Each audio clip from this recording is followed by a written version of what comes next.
It's your turn. Yes, just give me a minute. Why? You always lose. Only at this game.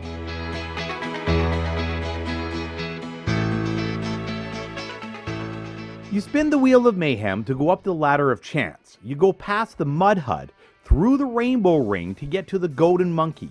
You yank his tail and boom, you're in Paradise Pond. Are you ready to be bamboozled?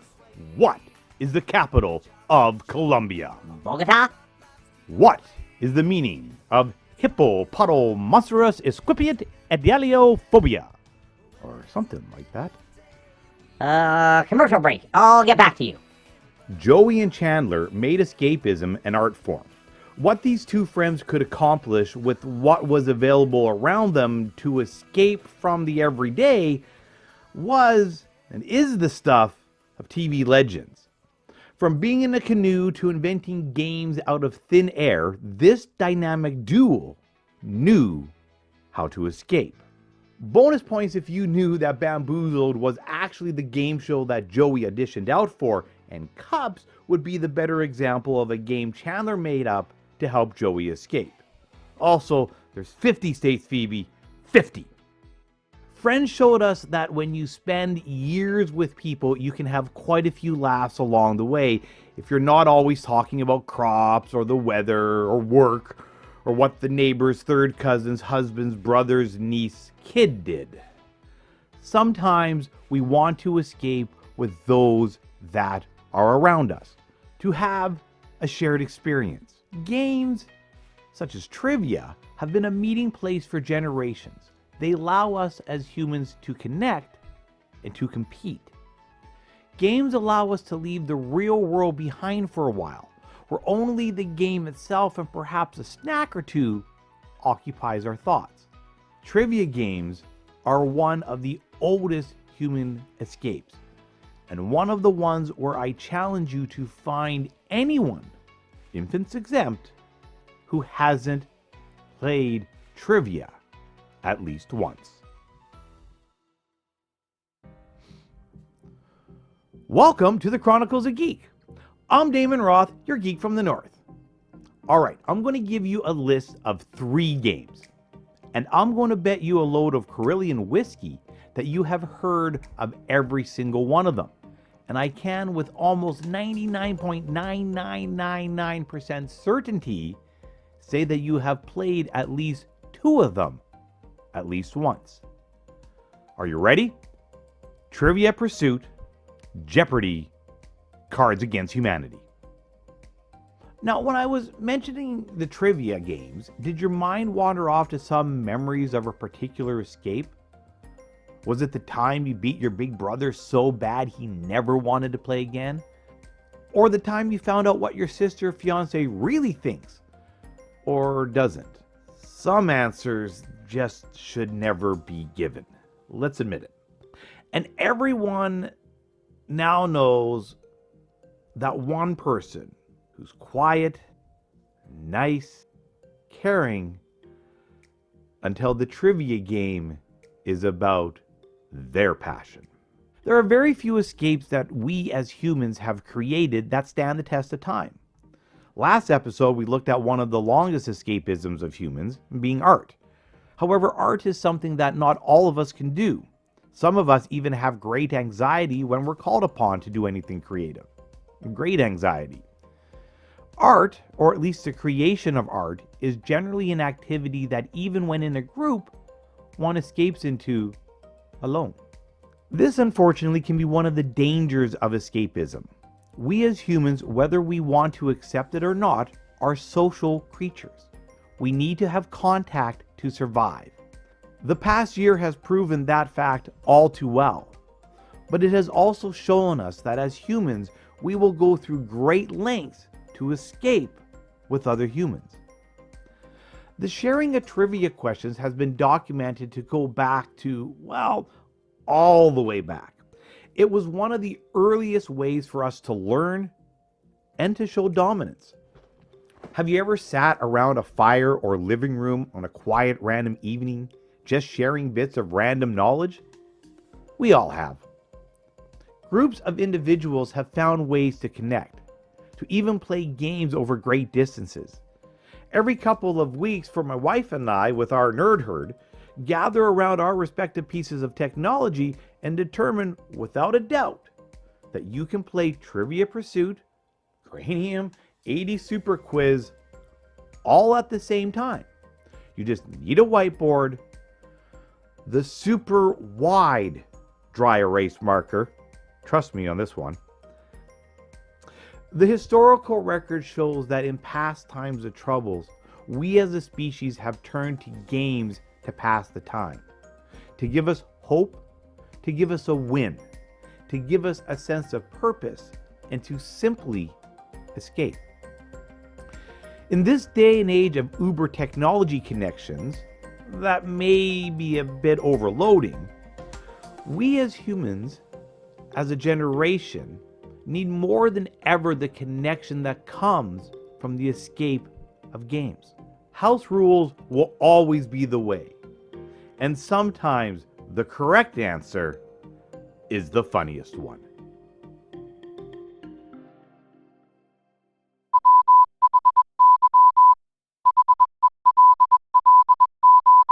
Welcome to the Geek Flashback News, where the year is 1964 and the world's longest running game show, among other records, is about to debut.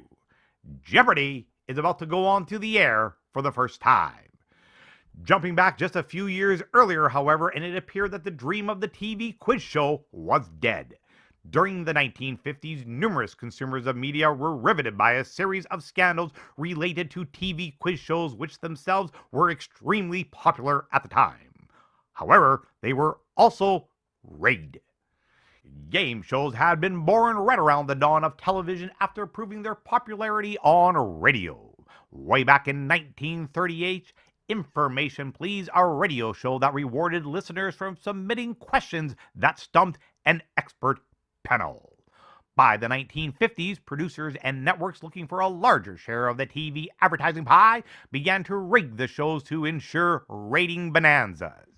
This, of course, was the beginning of the end of the classic quiz shows.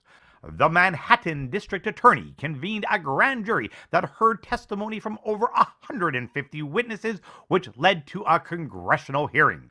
21 contestant James Snodgrass spilled the beans when he admitted he had been given the answers on the show and was able to produce registered letters he had mailed to himself at the time of each show's taping, each featuring the questions and the answers he'd been given.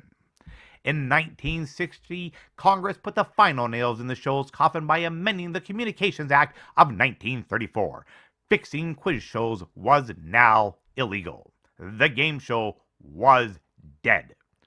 That was until a plunky producer by the name of Merv Griffin in 1963 was laying in bed one night with his wife. Told his wife, Julianne, that the public suspected that networks that did run the shows simply just gave contestants the answer. And with the simple words, "Why don't you give them the answers?" his wife responded. Merv's retort was the show wouldn't have enough tension. Julianne countered that contestants could lose money if they asked the wrong questions, putting them in jeopardy. And television history was changed forever. This has been your Geek Flashback News. Today's Geek Flashback News has been brought to you by Ripped Apparel. Use the promo code GNN10 for all your finer geek apparel needs. And don't forget to subscribe and like below to keep up on all your fan-fueled content.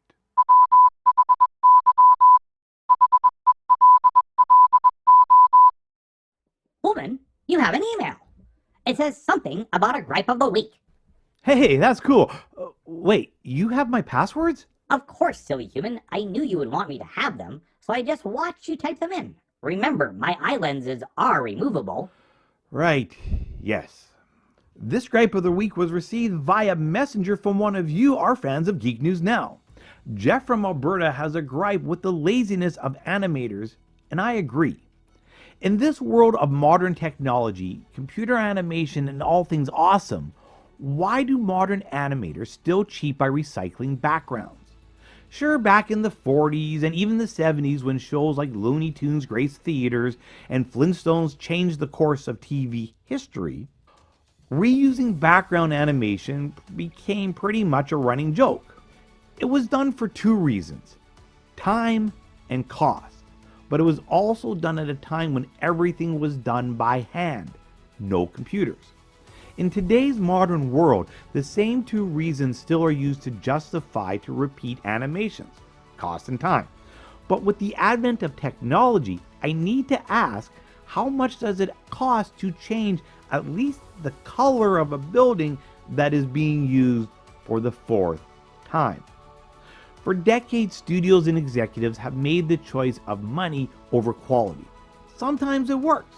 Sometimes it's part of the show and adds to escape. The animation styles of South Park, King of the Hill, and The Simpsons have been genres all unto their own. But all of these properties go through great lengths to hide the copy and paste, or they turn it into a running gag that mocks the entire process. Hiding behind the excuse of cost effectiveness, however, is nothing more than a bait and switch to cover not only the complacency, but the profit focus of the industry. This has been your Geek Gripe of the Week, brought to you by MetallicDiceGames.com. If you're about to go down the rabbit hole and need the gaming tools you need to get you there, use promo code GNN for 10% off all your gaming needs. All right, I have my bubble-filled drink in my favorite box, ready to listen. You may begin. You definitely look comfortable. What are you ready for? Well, this week's review, of course. I didn't know you appreciated them so much. Let's not keep you waiting.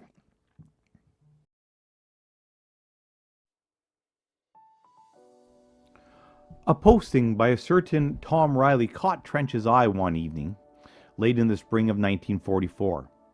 It vaulted the merits of Neo-Pythagoreanism, an ancient syncretic religion. That is, one combining different religious and philosophical beliefs, seeking to interpret the world in terms of numbers and arithmetical relationships. The origins, Riley wrote, can be traced back to a school of philosophy based on the teachers of famous Greek philosopher and mathematician Pythagoras, that became prominent in Alexandria in the 1st century. Number one, or monad, denoted to the principle of unity, identity, equality, and conservation of the universe, which results from persistence. Number two, or dyad, signifying the dual principle of diversity and inequality, of everything that is divisible or mutatable, existing at one time in one way and at one time in another way. Similar reasons apply to the use of other numbers. Numbers could also be arranged in geometrical shapes, the most perfect of which, tetrachus, consisting of the first four integers deposed in a triangle of 10 points, where the number 4 is represented by all three sides of the equilateral triangle. Going through his email one morning, he found a short note from Riley. Still interested in ancient truths? I might be able to help. Tom Riley. An exchange of messages followed, and a meeting was arranged. 2 days later, at 3 o'clock in the afternoon, Trench was sitting at one of the tables in the spacious Starbucks store at the intersection of Lake and LaSalle in downtown Chicago, with a huge steaming mug of black coffee in front of him. He didn't have to wait long. Dr. Trench, the female voice came from behind him.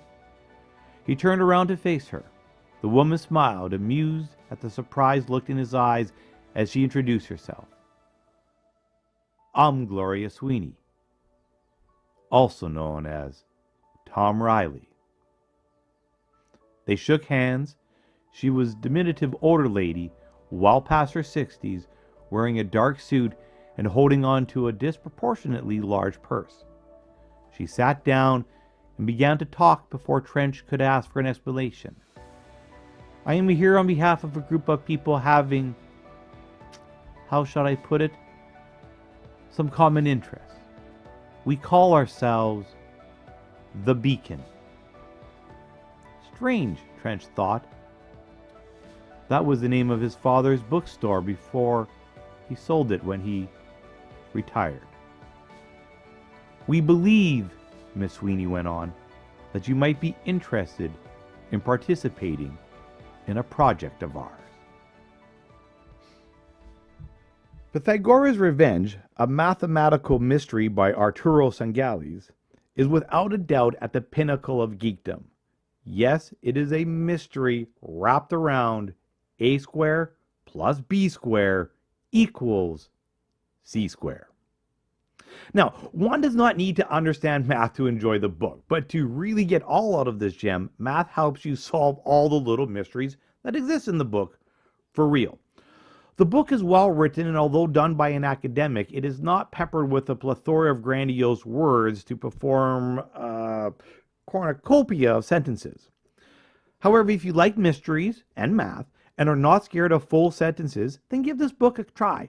It's kind of like a Da Vinci Code that could actually happen. And for that matter, has happened.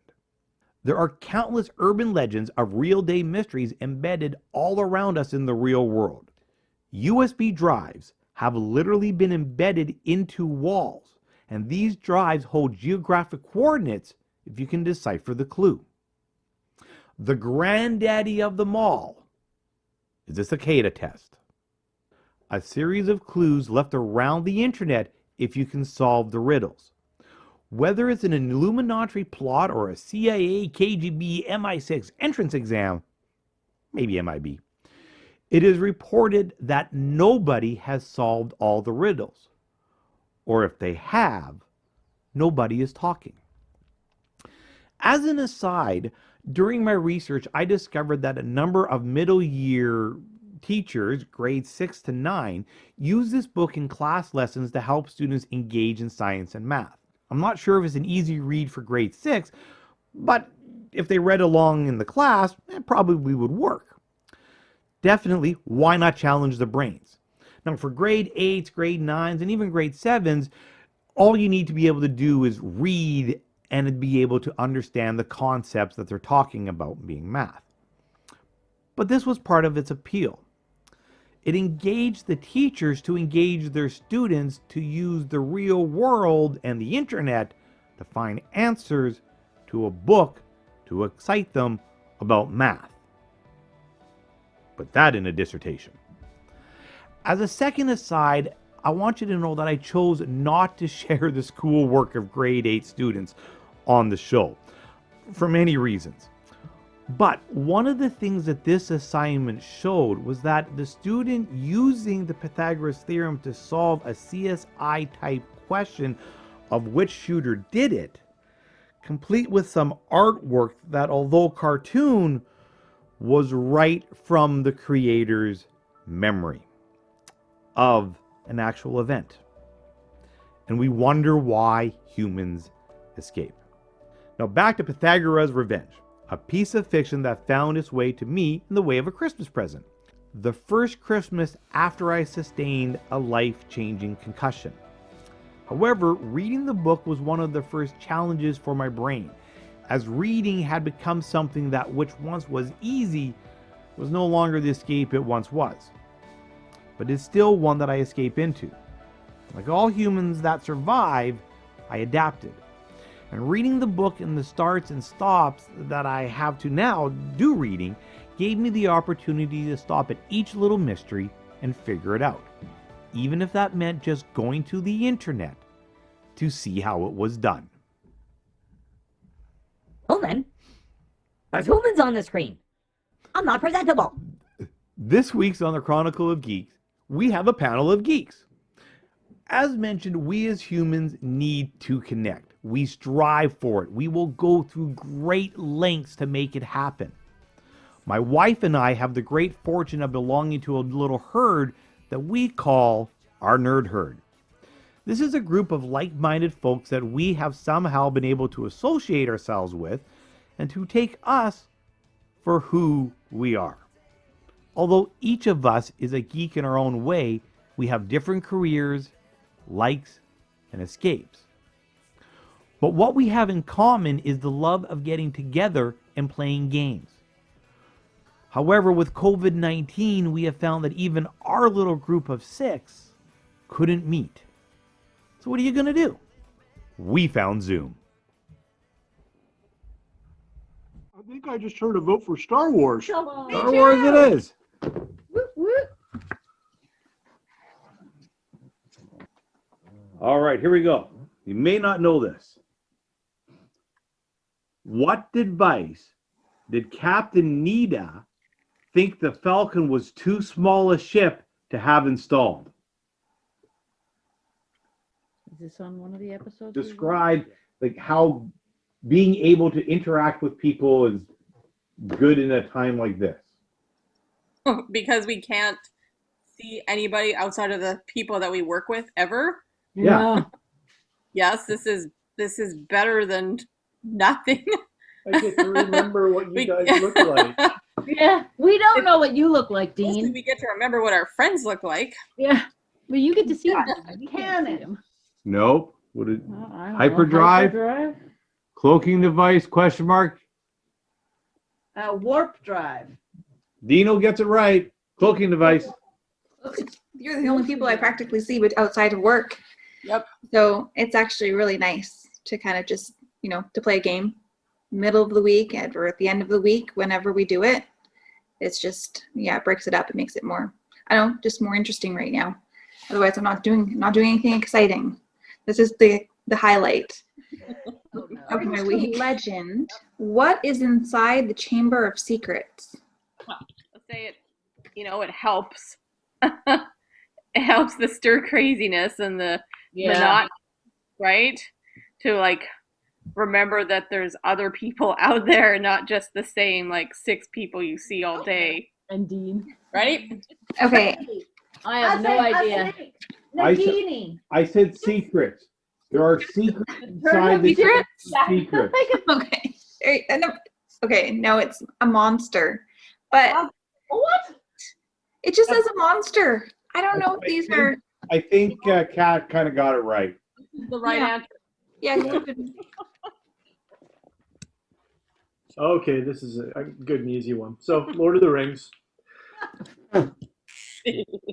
Where does Treebeard tell Pippin there is always smoke rising from these days? Where does Treebeard tell Pippin there is always smoke rising from these days? Anybody else? It gets me out of the house and a little bit different frame of mind and not doing the hamster wheel in my own brain about all the things I can't do and just I won. need to be with friends. And My- have fun. Oh. Yeah, I said the same thing as Carrie. I did too. It I is don't know. There's always You smoke sure you right got it? hard. I thought I had So a Minas, It's Mordor. Minas Morgul, Minas Yeah. Tirith, Minas. Oh no, I don't know. I don't think so, but As a part of our little bubble has been fantastic. It helps sort of clear up or open up spaces in me that are shut off when I'm sort of by myself or just sort of in my own little space. Being challenged by people in trivia reminds me that I'm not the smartest person in the room all the time. So that's You wanna move on to helpful. Sure. Okay. So Cat won with 11. Dino Okay. came in second with 9. Damon came in third with 8. Clang and I tied for fourth with 7. Woohoo! And Carrie had 1. Hey, You did it! Carrie won. She got the lowest score. We're playing by golf rules. Lois. So what is the meaning of hippopotomonstrosesquippedialiophobia? The fear of big words. You have to answer in the form of a question. What? Exactly. For 36 years, Alice Trebek, a proud Canuck from the north, came into our homes across North America and around the world to challenge everyone with trivia. Who is, what is, where is? The show, of course, continues not just only on reruns on Netflix, but with ongoing seasons. the premise of sharing trivia, those questions, beating the one on the screen who gets it, or beating them to the timer, the buzzer, or better yet, knowing an answer while all three contestants just stare at the camera, is an escape we all love. A challenge for you this week, depending on your situation, is to try and find an old box of questions. The local thrift store undoubtedly has at least one Trivial Pursuit, and your local bookstore will most likely deliver a new one right to your door. Or just go online and search trivia questions. Grab at least one other person and just ask the questions. No points, no rules, just the random trivia. And see where the conversation goes. Trivia has united us and divided households for the entire existence of humanity. It's what has kept us alive, literally. It is the gateway to curiosity. It is the foundation of discovery. Little tidbits of information have been the clue to solving some of the world's grandest mysteries. You have probably seen the glint in someone's eye as they come to realize that for whatever quirk of fate, they alone have the answer. Some piece of trivia that right now they can use to save the day. How they obtained it at that point is irrelevant. But in so many of the cases, it is because of an escape. And yes, there are many Cliffs out there who can be called upon in random street shoutouts. There's a Canadian quiz show that literally does just that, where random non-participants of the show can join the group and participate for a moment and occasionally know exactly what the answer is, while leaving those around them astonished. The escape of trivia is a double gateway. It not only allows one to escape, both passively by watching and actively by participating, but it also allows one to share back the things that they learned during their escape. Our herd knows that if you want to know Star Wars trivia, you call me. Harry Potter? Well, that's Cat. Until next time, I'm Damon Roth, here escaping with you on the Chronicles of Geek, on the Geek News Now Network. Don't forget to subscribe and like below, and as always, my friends, stay safe, stay brave, and most of all, stay geeky.